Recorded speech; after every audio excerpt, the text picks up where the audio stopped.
আজ শ্রাবণ মাসের প্রথম সোমবার। সকাল সকাল বাজার চলে গেলাম। এখানে দুরকম আম আছে, চৌসা আর ফজলি। আমের তো শেষ সময়। আজ একটু ডালিয়ার খিচুড়ি করব, তাই একটু সবজিপাতি নিচ্ছি। আজ বিশেষ এক কারণে রাস্তাঘাটে লোকজনও কম, দোকানপাটও কম বসেছে। ওই যে কয়েকজন বসেছে তার থেকে কিছু সবজিপাতি কিনে নিলাম। সোজা চলে এলাম মিষ্টির দোকানে। এত সকাল সকাল মিষ্টিও সব সাজিয়ে উঠতে পারেনি, ওখান থেকেই পছন্দসই মিষ্টি কিনে ফুলের দোকান থেকে ফুল নিয়ে সোজা বাড়ি ঢুকে পড়লাম। যে যার কাছে বেরিয়ে গেছে, এবার আমি শান্তি করে পুজো করতে বসলাম। আসলে ঠাকুরের সিংহাসনই বলো বা মন্দিরই বলো, এই এক শান্তির জায়গা। এখানে তাড়াহুড়ো একেবারেই মানায় না। মনে দুদণ্ড শান্তি করে বসে মনের দুঃখ, কষ্ট, আনন্দ সবই তো আমরা পরম ব্রহ্মের সঙ্গে ভাগ করে নিই।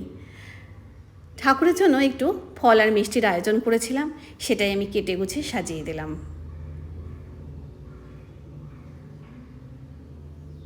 দেবাদিদেবের কাছে একটাই প্রার্থনা, তিনি যেন আমাদের সকলকে ভালো রাখে, সুস্থ রাখে।